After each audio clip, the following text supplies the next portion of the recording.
Hey, what's up, guys? Lucas Burnley here with my co host, TJ Schwartz. You're listening to the Edge and Flow podcast. It's kind of a free form discussion where we talk about the knife industry, manufacturing, uh, get kind of heady and philosophical on everything surrounding those two topics, and have the tendency to go off on tangents related. How's your day going, TJ? Yeah, heavy on that tendency, I think. Yeah. Yeah. Day's going good. It was a busy, there's that word again, busy day running around, but super productive. I had a good day. Really good day. Nice. Yeah. I've got something related to your busy comment. Actually, I am noticing a trend. I heard people say busy for a long, long time. I mean, we're talking like at least a decade where like that's kind of a joke, right? Like this is like the standard state. How's it going? You see someone you haven't seen in a while, like how are you doing? Busy. I saw that Uh exact one. Was it like a Lately, reel? yeah, Yeah, definitely. I It's saw that. but it's real, right? I mean, Yeah. it's meme worthy, Hmm. like cultural phenomenon. Yeah. Okay. I think that tired is the new busy. Yeah. I've had I mean, multiple synonym. conversations with people. Yeah. Like where lately I'm like, hey, how's everything going? Like, oh, good, man. I'm tired. And I have just started to like wonder if maybe that is taking the place or like related or maybe age related to Yeah. those of us who said we were busy for a long time. I don't know. Yeah. Yeah. No, I agree with that. Tired and busy are interchangeable in a lot of situations. It's kind of weird. Yeah. It's just like I've had a couple conversations recently where I'm like, that's the overwhelming kind of just like, I don't know, like vibe. It's just like it's a lot. I think people Yeah. are doing a lot in a lot of different Yeah. areas of their life, and like It's busy the doesn't wrap it up. It's the Maybe. they call it the American way, but it's not just American, but the No. rat race or whatever you call it. Yeah. But I wonder with a lot of this stuff, like obviously it's self imposed. Um, it is, it's, I mean, a lot of it probably has to do with like being from like a capitalistic society, like upbringing where you're essentially taught that like being productive is good and hmm like more productive is better, hmm right? hmm And to be valuable, you need to produce. yeah, which is maybe polarizing, but I do agree with it Yeah. So when digging not on when like, not give me, extreme, when not taken to absurdity, because that's the problem is like everything in moderation, including right. being productive. Ooh, yeah. But but yeah, no, it's been productive. I won't Nice. say I won't say busy. It's productive. Uh, let's start with your productivity today. So today I sharpened a bunch of knives. Like Nice. one of the biggest sharpening days I've ever had just because of the way it all stacked up, which was awesome. Went really smooth. Got a bunch of them ready. A bunch of them are shipping right now as we speak. Nice. So came in. I was like, I need to go in there, warm up the machine. So I'll show up early before everybody else so I can get the machines warmed up and then just start sharpening. And I sharpened until close to lunchtime. Got them all done. So that was just like hyper focused. I I liken it to playing Operation for like 5 hours straight. So it's like Ooh, when you're done, your like nerves are a little bit fried, but it's also very satisfying the whole time because I find I ooh. can't daydream while I'm sharpening. It's one of the Yeah. few things where it's like, no, look at the part, like think Yeah. about the part, be the part, Yeah. like There's a stress level that yeah, never goes because yeah, it basically like that's like final process. Everything is finished. One errant like touch to any just a part of that, twitch. Yeah, a twitch is either a scrapped part or refinishing yeah, something. yeah. You sharpened for 5 hours? Like 4 or 5 hours probably. Dude, that's a lot of sharp. How many knives? No, well, let me think. It was about 7:30 till about 11. So I guess it wasn't that long. It was like 3 to 4 That's hours, still four but hours. it was like 40 knives You sharpen edge up or edge down? edge down. Okay. You do it standing? Yeah, Okay. And you're not using any kind of like fixture yeah. It's all or fixtured. It is all fixtured. Yeah. Okay. Yeah. That obviously that changes Yeah. a lot. Yeah. I was gonna say that's a lot of like So freehanding. the only thing that gets me with sharpening is looking straight down. The Yeah. kink in my neck is the only limiter. I Yeah. want to buy another bench grinder that isn't a big heavy TW90 Yes. and almost like wall mount it so that the platen is actually parallel to the ground. Like imagine a flat Yep. platen that's Yep. down so that when Yep. you're sharpening, you're actually pushing up into the belt instead of pushing it forward into the Oh, belt. You know what I so mean? like you could have like one of the old, like a, like a 6x48 where you could like lay them flat. You would Yeah. literally have it. So you just need a platen on the underside of a grinder. Yes, exactly. That's all you need. Which That if you seems pretty doable. Yeah, well, I think if you literally took a grinder and wall mounted it, it would It possibly would work. work. Um, Dude, that makes me feel super weird. Only because if I had a chair or standing and I had it perfectly at eye level, then my head is looking straight forward and then my neck wouldn't get kinked. That's I've gone through like for years I've thought about this because that's the one thing that bothers me with like working on a grinder is my neck. Yeah. I've always thought like what if I put like a headrest on it? I've thought about that too. So that I'm Hmm. not like suspending my head the whole time. So it's like if there was like a little piece of like carpeted foam or something like that I could lean my head on, that's another possible thing. But I like sharpening. It's just I do get a little bit of neck pain from it. But That's an interesting. Well, then the neck thing is that, I mean, that is like a knife maker issue in yeah, general, which yeah, like you are not doing as much work on a 2x72 grinder. right, I ground blades this morning and I notice it instantly. yeah, It's super uncomfortable. I basically like you really need to take a break like every 15 yeah, minutes and like do like a doorway stretch or something. yeah, But there's nothing good about it for your body. It's yeah. like It's the bad. weight of your head at a 45-degree angle minimum Pretty off much of your spine. looking straight down. It's like the worst. Yeah. I have thought about like a periscope Oh yeah, mirror. would be, I just don't know how that would transfer, Yeah, but like engravers do it, right? yeah, So like engravers sit perfectly straight forward yeah, and they've got their microscope and work 90 degrees yeah, to their focal plane. yeah. So there's got to be something in there. So anyways, that's a good idea. And I have thought about that for years. And now is time to start doing something about that.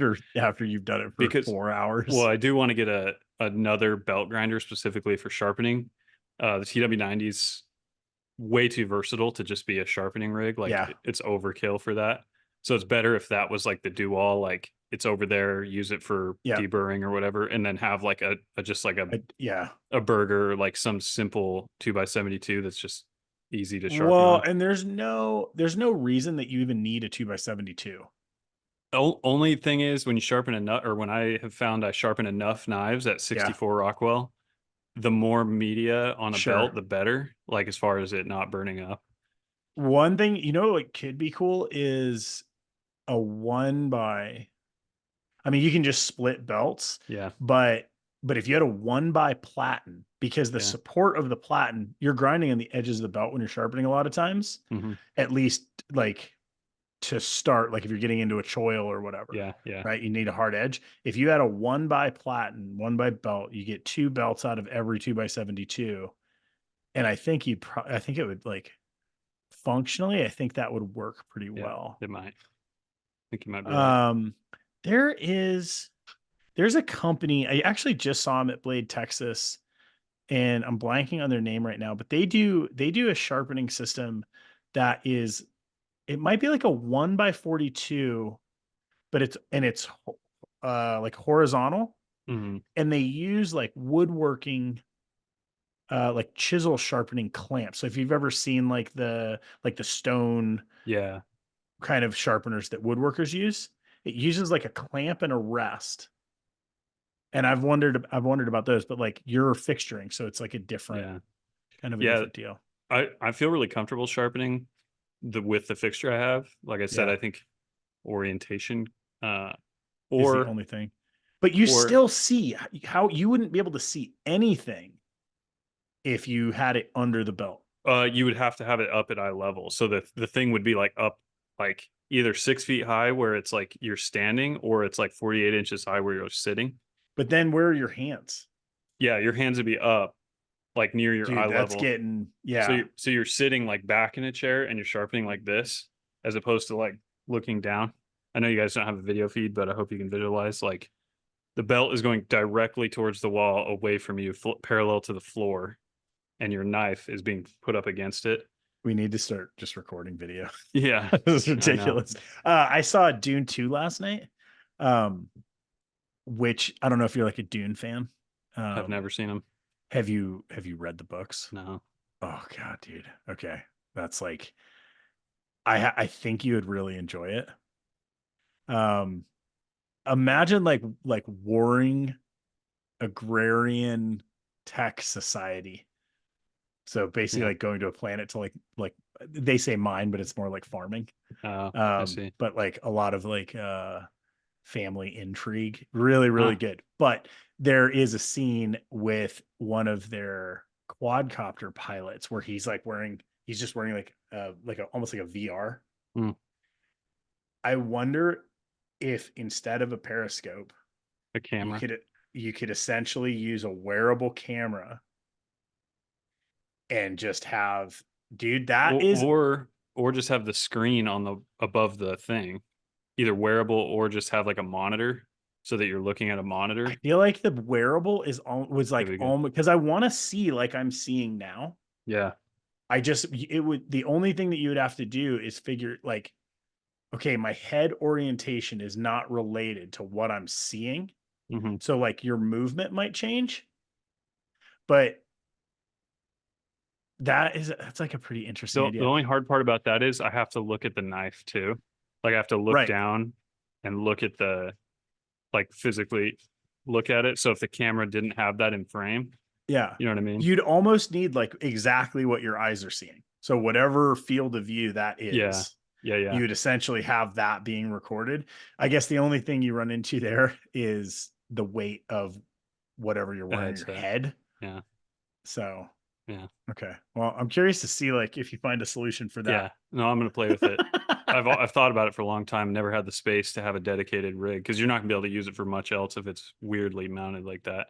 So, but so I did that, and then I built another LT5 fixture to bring us down to where there's only one fixture left to get this knife ready to go. I've been milking this out longer than I was hoping, but it's just so much to do with the shop and production that it's just like in the margins. And all that I have is looking like Monday morning. The form for the Kydex is all that's left because today I made the fixture for you. I formed the Kydex and then I put it in the Tormach and it machines the Kydex. I now have the fixture for inside the machine, which is not a Okay. form. It's just to hold the formed Right. piece. Once it's formed. Yeah. And so I just have the form is all that's left. And I have a couple 3D printed elements that are gonna be on the form that I already printed. So all that's left is I machine this aluminum pallet with the the 3D relief of two halves like butterflied out of the LT5, Hmm. and it's all programmed. Just got to hit cycle start on Monday, and hopefully that goes well. And And that is your form. And what do you use for a form? So you have like 3D printed handle so components, the kind of? handles, what I'm gonna be doing, I think, moving forward is the handles are all gonna be actual handles. Okay. Like I can just take an actual handle and then I do have to chop it off to where I only have like the front retention zone of the handle, but I just take an actual handle. And then I have to have some sort of blocking because you have to have a clearance channel for like entry and exit Right. near like where your forefinger is on a knife. And so Yep. I 3D printed one of those with an SLA with a resin printer. And so I've done that before with the 3D prints. It does pretty well with Kydex. So if I have like basically the pallet is aluminum and it's the tang of the knife only with the bevel. And the only other feature I add is the drain hole relief. So a little Got it. like boss at the end for the drain hole. So the aluminum pallet just looks like a laser cut in half LT5. And then Got I it. mount a scale on each on the left and the right hand side. And then I just lightly super glue a couple 3D prints on there. And then the reason I'm doing it that way is there's tons of test and tune with Kydex. And if I just machine the whole thing out of aluminum, Right. I would have to remachine the whole thing, and that's like a giant, it's like $100 piece of aluminum, and it's Yeah. like a lot of machine time. So if it doesn't work, the tang isn't going to change because there's no retention on the tang. It's really All the smart. Yeah. The blade, the bevel and everything yeah, doesn't change. yeah. So what would change is like if I actually had to modify the handle itself or add to the blocking, that's all Yeah. like interchangeable. So I can test and tune. And so yeah, it's going to be a bit of tuning, like I said, but that'll be the easy part because 3D But at that printing. point, you're just modifying the 3D prints Yeah, yeah, for, to make it a little thicker, a little thinner, just to tune the yeah, fit. yeah. That's very, very cool. So the other thought I've considered is like you can get JB Weld putty. So one way you could do it is you could build some of that blocking with like putty and let it Yep. harden. And I was close to doing that, but my like CAD designer in me doesn't like it because if I had to redo it, like let's say I Yeah. made like an LT7 that's longer, but it's the same handle, it's like there's no way I could replicate that like exactly. Whereas if Yeah. it's a I 3D hate that print, idea. I have the file and it's like that's what I did and it worked and I Yeah. can measure it and I can redo it and all Yeah. that. So Yeah. I hate the JB Weld idea. Like yeah, good as a method, yeah, if you don't have access to the way that you're doing it yeah, now. yeah, yeah. Like if you were trying to accomplish this, it'd be miraculous to not use CAD at all for all of that for vacuum forming. But if you did, that would be one way you could approach it. Be hard to do.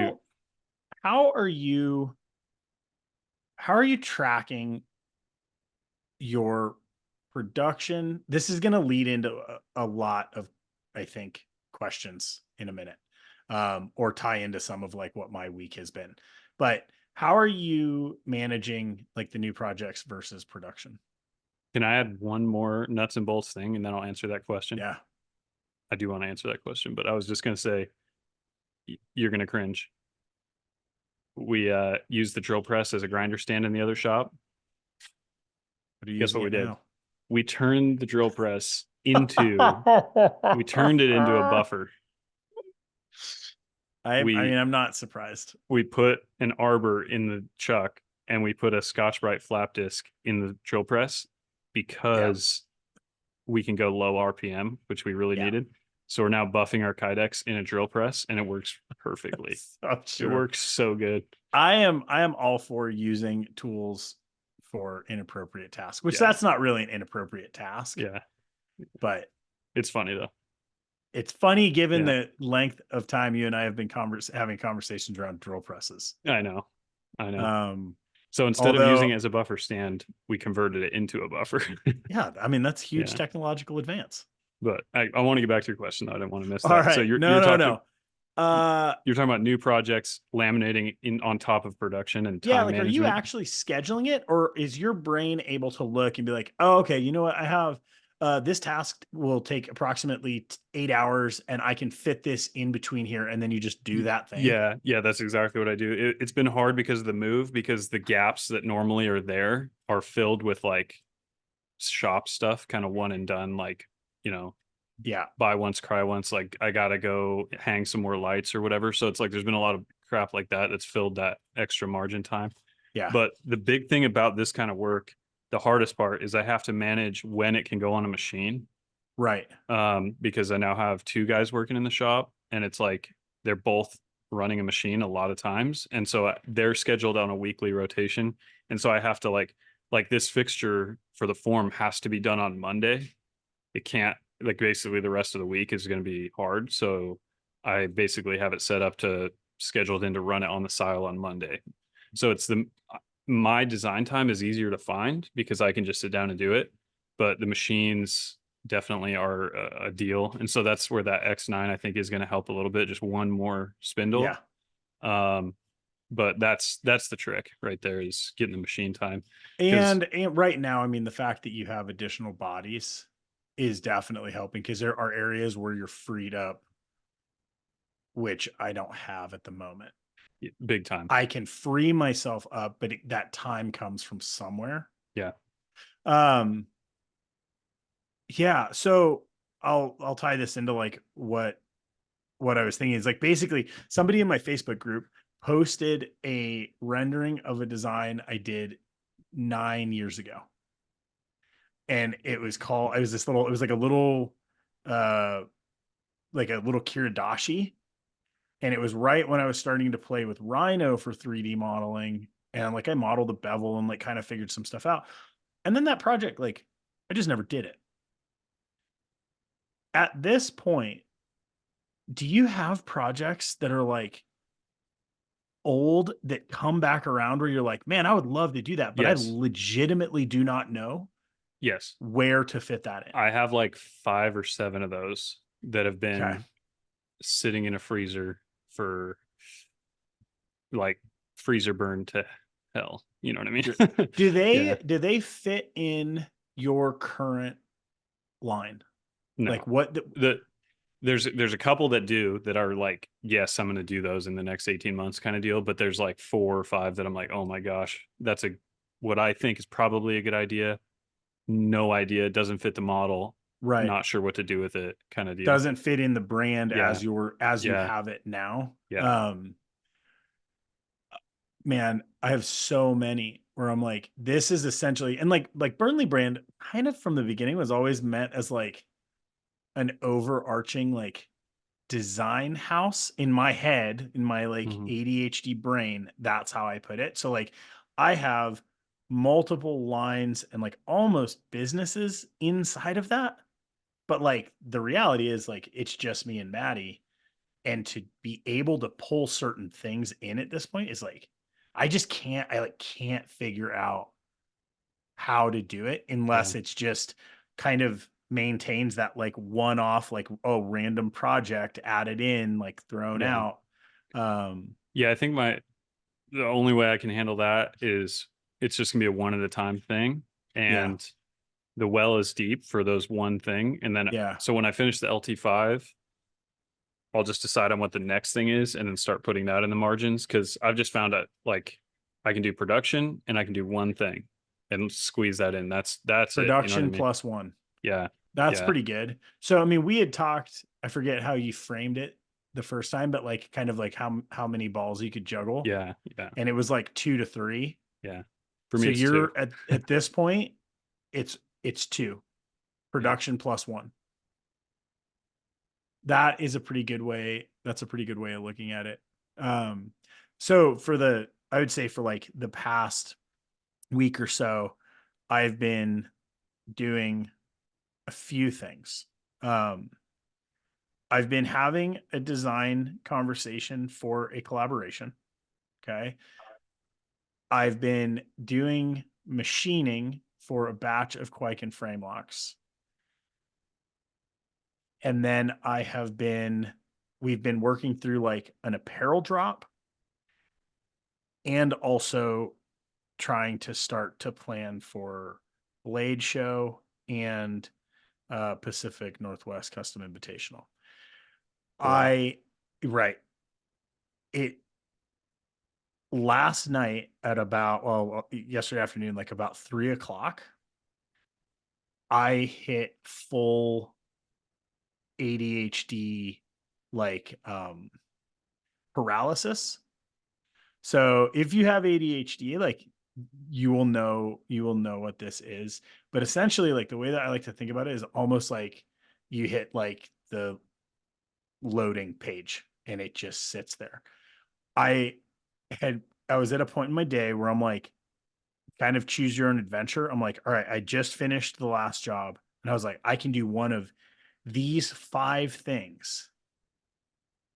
I literally sat in a chair for 90 minutes while my brain was like screaming Mm, that I need to like go do this. But then as soon as I would be like, okay, I'm going to go do that, I'd be like, but this is really important. yeah. And then like this. And so, dude, yeah, it's really wild. I was like, all right, I'm going to go. I told Maddie, I was like, I need some time. I went and got a burger and went and saw Dune. Nice. I needed full, like just full separation. It's it's like that moment. Does it feel like the opposite of hyper focus? It's like if Yes. hyper focus was on a scale, it'd be that Yeah, slide the it other is. way. It is 100% the opposite, but like where hyper focus can be such a positive, this is equally the negative Hmm. because the like the I'm trying to like the stickiness of hyper focus is what this has in inability to actually proceed. And like this is why like kids kids in school, like especially like, maybe a little longer ago than our generation, or like maybe more in my generation, like that's why like people kids with ADHD, like people thought they were lazy or like Hmm. didn't care. There's all these things, and you're like, no, like sometimes your executive functioning just stops working Hmm. and you like can't take the next step. And it's super easy to be like, well, just do it. Like you just pick the thing and like you do it. And that it's so hard to explain. Yeah. I had not hit it for a while. And like what I realized kind of post action was that I'm doing too much. I know that I'm doing too much, Hmm. but I also don't know. I don't know what the solution is. I can't like see it. Yeah. What's the easy answer? It's like do less. Yeah. Yeah. It's like, the age old metaphor, too many irons in the fire is like, if they're all worth a lot of money, it's like, or a lot of enjoyment, not necessarily just money, but like if they each have an opportunistic value, how do you decide which one to throw out? It's like there's too many. It's like a conundrum. I know what you That is mean. almost like what I feel like that is something we are not really taught. It's like it's easy to it's not easy, but like it's easier when something is not working to be like, this is not valuable. I'm going to eliminate that from my life. But when all the systems are working and there's a level of enjoyment in all systems, that really starts to like muddy the waters. Hmm. Um, this kind of ties back you when we before we jumped on, you were like, hey, how's the fixture coming for the key hunt? Um, have not done it, right? Got to a point and then kind of got distracted and busy with other things. But I realized that in and of itself is that is the simplification, which is like let the efficient jobs be efficient so that I can have some like space to like, which I guess that's what you're essentially saying is like production plus one. Hmm. Let that be like if I'm efficient production for whatever I am stating as like the product, right? Hmm. It gives me plus one to maybe be Yeah. like inefficient or be working on something Yeah. else. Yeah. Yeah. Like same quote my dad says, like systematize everything you can so that you can humanize everything else. Dude, that's really good. Speaking of that, Yeah. not really a tangent, kind of in track. I need to systematize the cards that go in my boxes because I've been hand filling them all out. Yeah. I'm not shipping anymore. Can you guess what the problem with that is? That you're not signing cards. Yeah. Yeah. So I have to Yeah. pre-sign a bunch of cards Yeah. and it's really awkward because I have to write the right model. And so I have to know how many models they're assembling. Systematize. Got to systematize that because I got to humanize something else. You know what I mean? I got to print those things with models on them, not It's writing them on there. that's something that like we've struggled with for years and years because I really like I always did hand signed cards Yeah. and like people like them. It does is it valuable enough that it's worth doing all the time? Like I don't know, but I just saw is it e-knives? They just posted something about that. He's like every we like sign every order. He's like I'm not shipping every project or like product at this point, but I still want all the cards hand signed. This is Hmm. like a prime example of something that like Joe Woo gives me a hard time about because he's like, Hmm. dude, you guys spend so much time like signing cards. Just like do this and then be done. Yeah. But that's like the like the fine details that I think like gives a lot to your brand. Yeah. And that's a valid a valid point that I've been considering on balance. But you've talked before about like starting something in an unscalable way. You've mentioned it with Yes, some of your projects, and I look at the all of them. situation and I'm like, I think I would get carpal tunnel if we tried to ship all the LT5s that we're going to have built. Like, I don't actually think I could do it without my hand hurting. Like, you know what I mean? Like, I don't think it's possible at a certain point. You know what I Right. mean? So it's Well, and like, this is it's, the issue with scale. yeah, And this is actually, I think this is like a great example of why custom makers or makers of anything that they consider like handmade, why they are fearful of a production mindset yeah, or like the idea that something they make is manufactured. I truly think this is like ingrained like tribal phobia, hmm, and it's because of things like that. it It's is. like this like slippery slope of, well, like, wait, I can't hand sign it, but like I write everyone a note. Hmm, Where does this stop? yeah, Like it's really minimal unless you're a maker, yeah, right? yeah. Yeah, I didn't mean to detract from where you were going. I just It thought that doesn't at all. It actually because it doesn't at as a all. parallel to what you were saying about like if you have things like that, it's a little tiny iron in the fire, Yeah. but that time is could be added to the plus one of I'm building a new fixture or I'm doing a new knife. It's like Yeah. so I'm trying to focus heavily on that of like where are my hands on these things where they shouldn't be because I want my hands on the product, but is signing the card where that is Is most that where it belongs? beneficial. I That's a really good question, actually. I think arguably where you are at now, because your process is so refined, you might be like spot on in a certain way where it's almost like, look, the knife that you're producing, by the time it's done, if you didn't touch it, is it the same as one that you sat through every Right. stage of the process? At the point that that is true, that gives you freedom to create value, connection, or interest Hmm. somewhere else. And here's an excellent thing. I have a line called signature customs, Yeah. and my thought is those get signed. Ooh, You know what I totally. mean?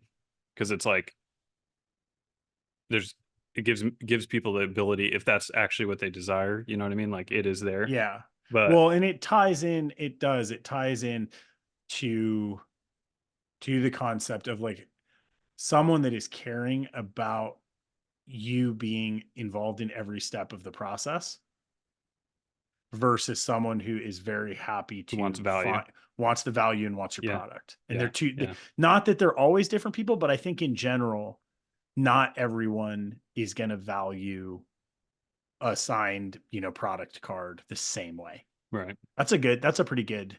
It's like, and that's a minimum maximum, right? So like I think we've talked about this like early on.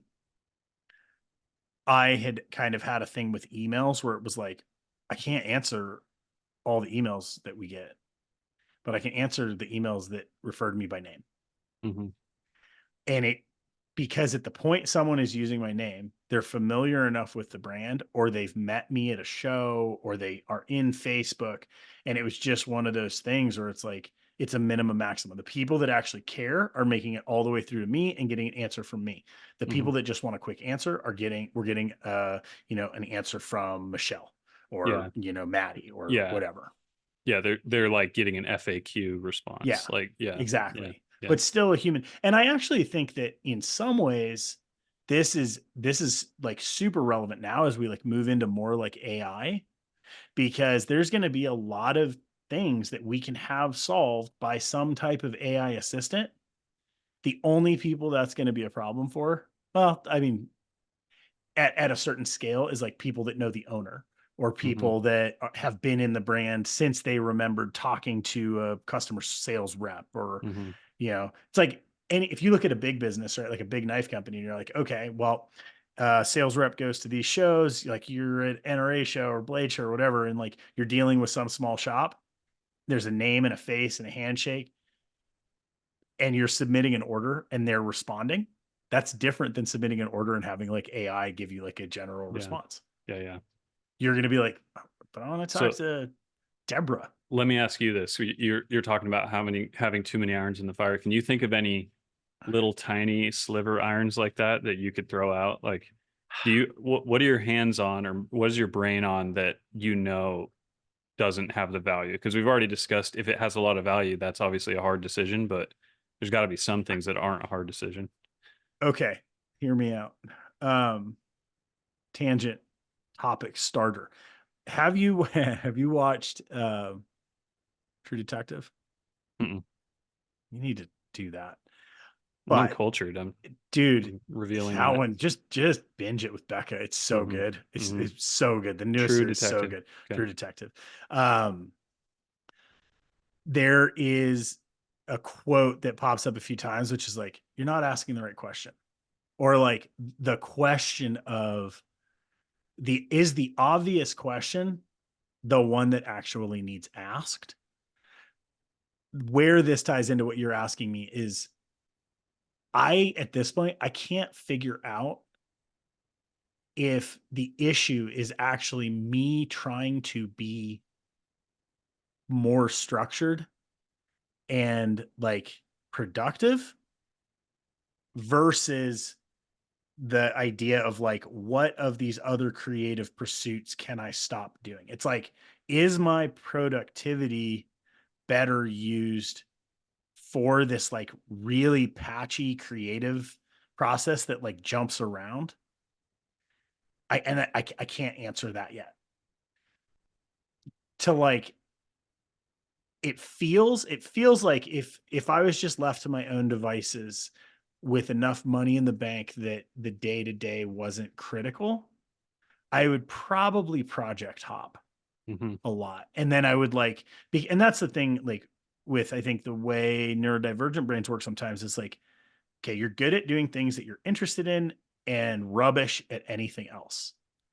I have enough things that my brain gets super excited about working on that thing. It's just not always at like the appropriate time, Hmm. right? Yeah. Or a practical time. So I don't know, man. I don't know. Like, I don't know what I could get rid of. I don't know. Like, apparel would be a great example. We just did a run. My goal at the outset was to basically do a small collection that actually hit in the season it was intended for.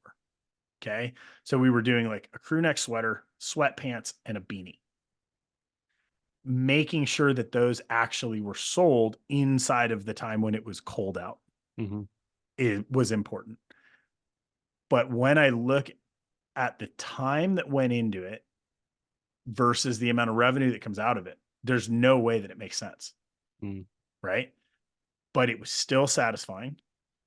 I still enjoyed it. And I'm super excited to have an apparel drop done. Hmm. Hmm. So should I just not have done that because it ate time? It's like from a purely financial standpoint, yes. But like overall, I can't. I don't Hmm. know. Yeah. And that's an interesting thing, because I've been wanting to have apparel and haven't done it for the reasons you just said. How possible is it to delegate that stuff? That's what I'm I'm asking for trying to me as well yeah. as. Yeah, 100%. I am learning. One of the things that's difficult, I think, as like a maker or designer is when you go into a product that's not your product, you still have your same tendencies. Hmm. So mine like lean pretty hard into perfectionism. And I don't say that as like a positive. I say that as a hypercritical, aware of every minor detail to the point that no one cares. Right. Hmm. That is really hard when you're dealing with like a graphic designer or somebody else's production. Yeah. because you're basically it's almost like CEO syndrome, right? It's like you can't expect other businesses to do exactly the way that you do, Mhm. or to like understand your expectations. Yeah. And some of that can be mitigated by like working with the right people and choosing like, products that you can let go of a little Mhm. bit. Mhm. So from a delegation standpoint, I think 100% you just have to be okay with like the outcome. And like ideally, it's almost like working with someone who you're like, hey, I need a new shirt. Here's my idea. They come up with a graphic, you approve it, you move on. Mhm. Okay. Um, as soon as you are bogged down in back and forth of like, oh, like I think I want to change that line a little bit, or like let's upscale that, it just starts to cut into the Yeah. profitability, Yeah, right? and just like mental bandwidth, which is the ultimate like finite thing Right. of if you spend, 2 hours contemplating a graphic design decision, that's a lot of time. Dude, and that is where Yeah. it stacks, right? Yeah. So basically that's kind of where we ended on this one. It's like a test. And so the first part of this test was to say, okay, I'm going to stop doing like random one-off apparel drops. Like, oh, I want to do this shirt and just doing a shirt. And then it's like, I want to do apparel 4 times a year, seasonal collection kind of thought. And that's it. Mhm. Now the realization is like, okay, yes, that worked, but I can't spend as much time on each individual Yeah. project Yeah. inside of that collection. Yeah. Um, it's it's tricky. I've been trying to go the Chick-fil-A route as opposed to the McDonald's route where it's like, Yeah. do you want the spicy one or the not spicy one? You know what I mean? It's like, Dude, this it, apparel drop, I think we had 16 options. yeah, Okay. So we that's a had, pile. I mean, it really is. It's like we had 3 colors of sweats, right? We had 2 colors of shirts with 2 different logos, and then 2 colors of hats with one logo. It's just a Yeah, it's a lot of lot. data to track. Hmm. And we did a pre-order, which at this point, if you're doing anything with sizes, you Yeah. basically just do a pre-order. And I'm trying to get it to where it's almost not even a pre-order. It's just like print to order. Hmm. So on a given date, like, okay, we're coming into the spring. I've got my new long sleeve shop shirts kind of ready to go. At some point, as the weather starts to warm up, I'm going to just push go on shop shirts, and they're going to go to print. You have, whatever it is, any order that comes in within 5 days is going to print. That print will be done in 2 weeks. Hmm. It's not really a pre-order, but it allows us to actually gauge what the response Yeah. is. Yeah. Yeah. And if we had done it on this drop, dude, I would have been completely upside down, because we sold probably 4 times the amount of crew necks that I thought we would. I think we sold like 265 crew neck sweaters, Wow. and a quarter of that in sweats, which we've never released before. But I was like, oh, people are going Yeah. to be stoked to have like a sweat pant, you know? I don't Hmm. know, because it's fun. Yeah. Why am I doing this, dude? I'm a knife maker. So it's like, Yeah. That's a tough one, man. it's I'm, tricky. yeah. But that's like the brand side. Like we've talked about like Montana Knife Co. a little bit. Dude, more often than not, I'm seeing apparel. I see Hmm. ads for apparel. I see a t-shirt. To me, and the brands that I like, a lot Let, of times it's like these side let me, products. let me ask you this. Yeah. Do you think Josh Smith designs or oversees the hoodie directly? No. I mean, I don't know Josh, so I Yeah. I can't mean, say that, we but can't really I'm answer it, but guessing, right? I'm guessing. Maybe like an initial, like, oh, I like this artist, have them do some stuff for us. But yeah, at a point it's being delegated. That I think that is like right now. I mean, that's like the easiest answer is, well, yeah, I can do anything I want if I have more people to delegate hmm. to. Hmm. I guess what I'm bumping up against now is realistic constraints. and not knowing like what to do with that and Mhm. instantly railing against it Yeah, yeah. because I'm like, Building no. building your own cage and then getting mad at it. Yeah, I'm like, no, Yeah, reality. You have no, like, don't tell yeah, me what I can do or yeah. not do. So I keep looking at these projects and being like, okay, ultimately, the things that are running consistently and simply would allow me to do that. Mhm, Right now, I'm in like this limbo stage where I don't have anything that is like truly efficient or like what I would consider like employee efficient. Like for me to hire mhm, someone right now, they would actually have to have a decent amount of shop skill mhm. for me to be able to teach them to do the processes that I could delegate. Yeah, yeah. Or I could hire a machinist, at which point all I'm doing is finishing because I start getting buried in parts. The way that you're doing it right now is so good, but it also started like very organically, which was you developed a system that worked well for one person. I never developed that system. I just made the things that I want to make. You know what my gut tells me? Yeah, We've talked and circled around you building fixtures and stuff. I know. If you're gonna hire, I think you're dead right. Hire a machinist. Because for me, it was more natural to be a machinist and hire a finisher, which is exactly what I did. Yeah, Whereas for you, it makes more sense to be a finisher and hire a machinist.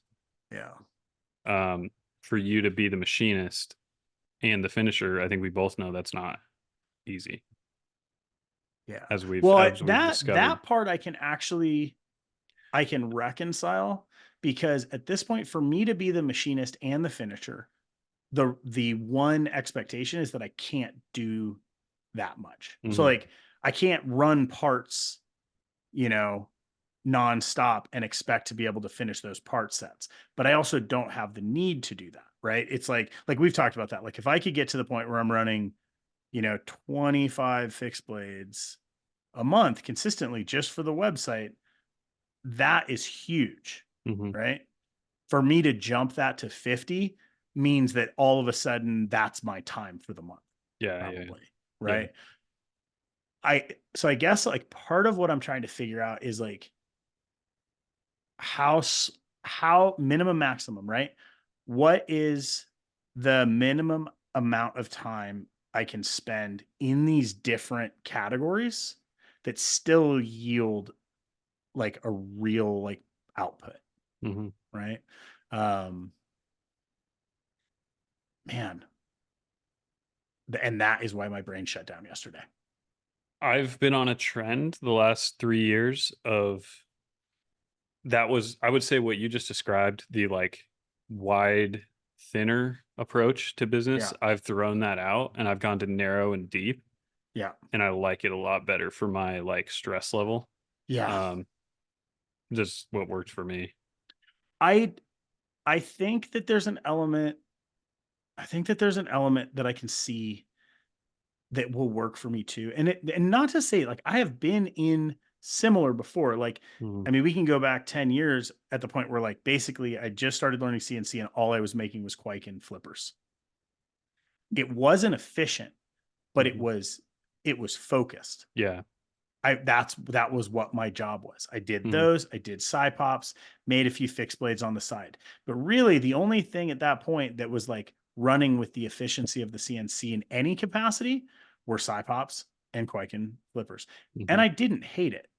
I think at this point, like I worry for it's like some reason, it's like that productive thing or like fear of like constantly feeling like I need something new. mhm. And yet my favorite things are the things that have been like run consistently. Yeah.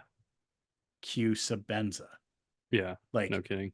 you know, CRKT M16. Like I'm still gonna pick those out of lineups as opposed to like whatever is like new and exciting. So it's like, why doesn't my brain let me like do that in my own Yeah. business? Yeah, yeah. Yeah, it's tough. I know what you mean. Like the creative wandering eye, you could call it. Well, let's look at it in your right now. You have five models. The LT5 will be the fifth. If you Okay. count the scalpel, that would be six, but it's been on Okay. ice for so long that I don't count it. Okay. But So five, you'd say five regularly occurring models, right? yeah, as of like next month, yeah, that's where we'll Okay. be. So this will be the same question. Right now, you can do five. Can you do seven? At Um, what point does it break down? At what point for you is too many models a reality? so the thing is, I have two products. Right. I From a process before the standpoint. LT5, I had one. So Yeah. yes, there is a little, a incremental increase when I Yeah. add like an Overland Sport to the Yeah. Overland, but it's if all the fixtures are set up the way we have them, Yeah. the only decision I have to make that would be different regarding a different model Yeah. is what to have a water jet. That's the only aspect of the entire thing that's different. All the tools are the same, all the fixtures are different, but they work the same. All the processes are the same. So it's literally just when I get a sheet of steel or it lands on my doorstep, What is like that? who do I Yeah. tell? What do I tell the water jetter to cut? That's the only Yeah. decision change. Yeah. Aside from building the fixtures, that's the only like I could probably have like two or three times as many models right now and feel pretty okay about that.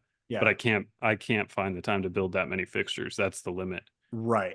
It's And just then if you were to add in another process, you're like, oh, I'm going to do a hidden tang and yeah, I'm going to do a folder. and that's exactly Right. and that's where expanding like the process as a product. Sorry, Yeah. yeah. But the like the Overland is a umbrella of one. It's one product, but they're all different shapes. Right.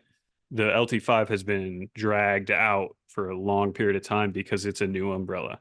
And so Yeah. I have two products. And so it's like I don't look at the LT5 and think that a different version of that would be any different. Like to me it Yeah. doesn't No, matter. that makes perfect sense because I mean, and like looking back for me, similar. So knives that are made in a similar way that essentially were designed to be that would be like the strafe, the huck, the bully, where I was like, okay, I get like, I'm going to do shadow box scales. I'm going to do removable hardware. I just never made it to a production mentality. But even in hand making those, the process was consistent. Mm-hmm. I knew the steps that worked to that end result. And I would have considered it's like a product category. Yeah. Yeah. You again, you actually like almost consider it your product because you're like the process, is product like. Oh, Yeah. okay. Yeah. No kidding. I think I'm in like, I'm in like the messy middle right now, which is I've never really had stuff water jet cut. I haven't built this type of fixture. And I think what's happening a little bit is just like some general like overwhelm because there's enough unknowns for me that I can't just go and do the work. Mm-hmm. Um,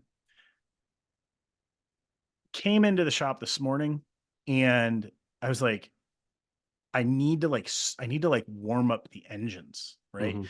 I felt exactly like I did last night, which was like completely like drained. I have a list of 100 things that I know that I should be working on or at least trying to schedule.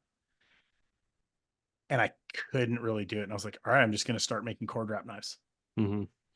And it's like a regulation project for my brain, but it's that I know the process so well. Yeah. Yeah. You just have to pick something and It's like I go. just picked Yeah. something and I'm like, this isn't Yeah. anything that I need to be working on, but it's something that'll let my brain get back in. My goal is to have the new fixed blade in Atlanta. Mm-hmm. That means that I have to figure out all of the steps, fixturing all the way through. And it feels like daunting, It is. you It know, is. Yeah. Doing it the first time is daunting. but it's the first Yeah. time. Yeah. Yeah. So I guess what I'm trying to, it's like where my brain is stuck right now. Where do I make that time? How do I structure that time? Is it because I have to make money too, right? Hmm. So do I do I work 3 days out of the week on making money and 2 days out of the week on the fixture until it's done? Do I It's split days? Like what would y- work for you? for me, it's more like the split day route, I would say. So like Would you start on the fixture or on product? uh, so on product, there's only one day of the week that I really have to be directly on the product, and that's sharpening Yeah. Take because yourself back a year, that like so pre Dalton. take my tail, yeah, pre-Dalton, Yeah. I got one knife. It's the Overland. It's all I'm gonna get. Yep. Nothing else is happening. I'm But I mean, serious. uh, That's where I was. That like see, after he came in, all of those models came out, except for the Confidant. But the Confidant launched right around the time he came in, so I did do the engineering.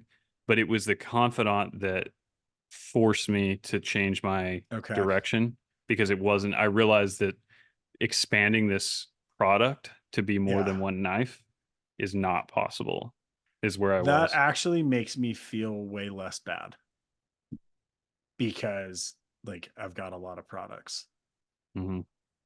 So, okay. Yeah. All right. You knowing me well, what do you think? Like, do you think I should start? So if I say split days. So first Yeah. half of the day is one thing, second half Yeah. of the day is another thing. Yeah.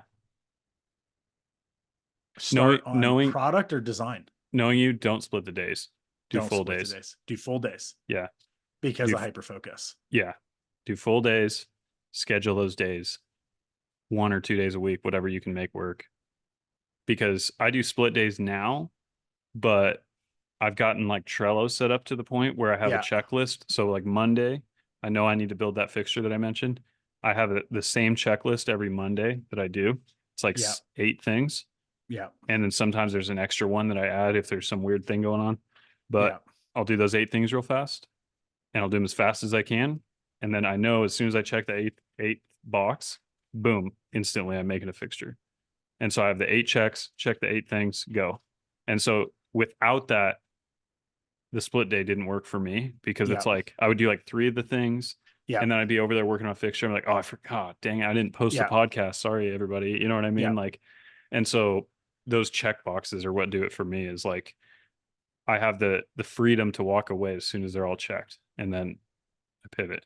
That is that's pretty amazing. And then That's a I good have brain. I have one for Monday and I have one for the first of the month because Okay. there's a lot of there's a cluster of to-do list on the first of the month and there's a cluster on Monday for me. Yeah. And so I take care of that cluster using a checklist so that first Monday of every month I have the Monday checklist and the first of the month checklist. Yeah. You know what I mean? And then once they're green, like check it turns green, boom, walk away, done. And one of That's those pretty is good. like I can look at it real quick, just for clarity. I guess I can read what it is. So on my Monday checklist, there's 8 things.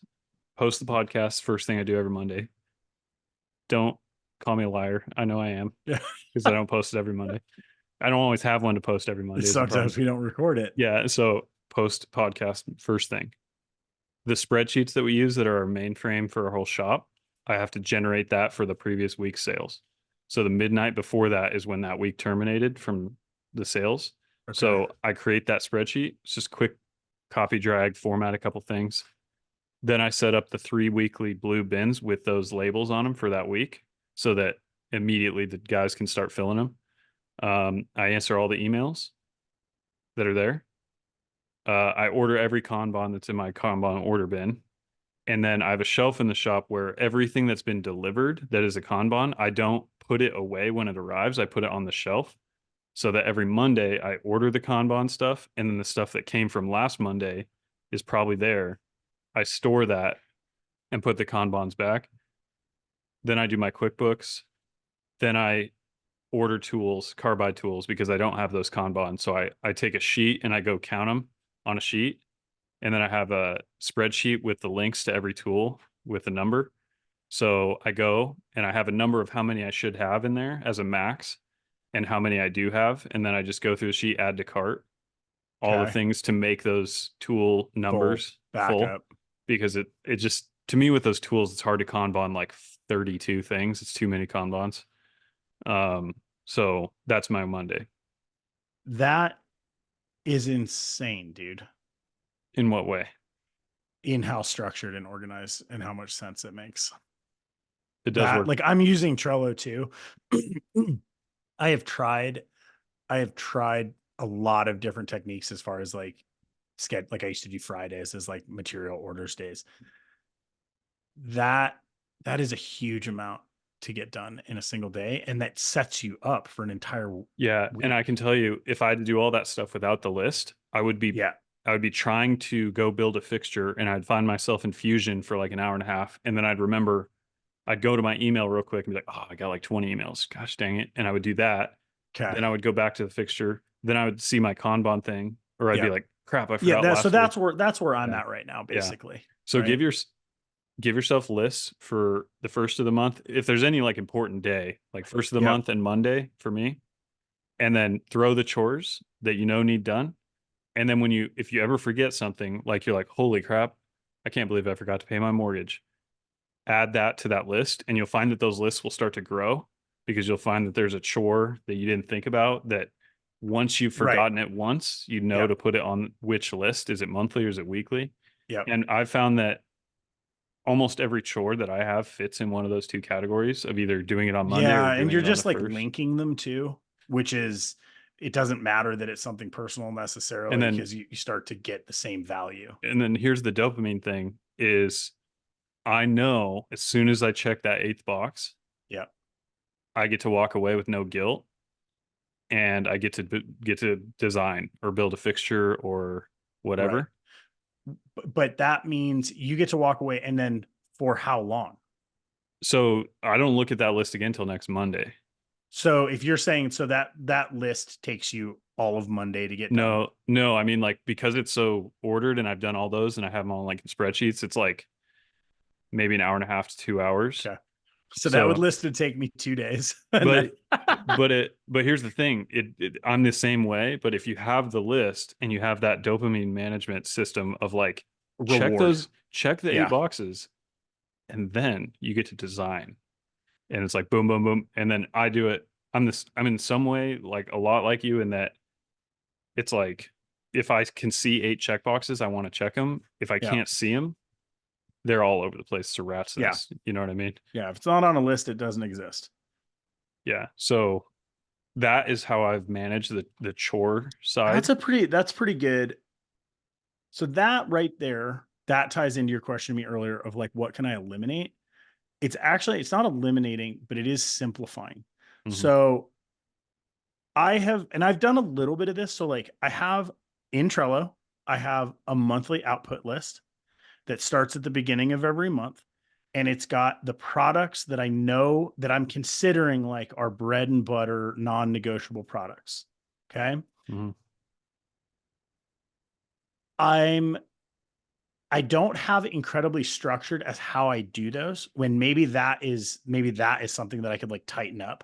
But it has worked because it's like every month I know I'm doing X amount of side pops, X amount of polys, and then I've got, some stuff that maybe is still moving and I'm trying to figure that out. Like how many Hmm. can I do some customs in there every month? Like, Hmm. um, but I can probably simplify my task list overall by just making like by saying like, okay, Mondays, I'm going to order materials, supplies, anything that we're running low And on. can I say one more critical thing as to Yeah. why that only takes me like an hour and a half Yeah. is if those things don't require decision making, Yeah. That's the key. but if you have to set it up in a way that they don't require Right. decision, they don't naturally not require decision making. So Right. like I said with the tools, I have 32 tools that are in my overall library. Yeah. I sat down because I was tired of every time trying to decide like is eight of those too many? I don't know. Yeah. Yeah. And Yeah. then You just and make a baseline so I made the inventory. baseline list because I'm like those eight things, zero decisions. I Right. just do exactly. It's just like I said, systematize that so that the rest of the day is human. You know what I mean? Because making that spreadsheet is something AI could do. I don't know how to program it, but I would love to Right. have that. But I can do it in 5 minutes if I just copy paste, format, A, B, C, D, go. You know what I mean? Whereas if I'm sitting there thinking like, I don't know if we should put our scales on there or should they just be the knives? You know, it's like decision made Yeah. previously. Yeah. Um, so I try to like everything on that list, have a worksheet, have a printout, have a spreadsheet so that you're just clicking essentially.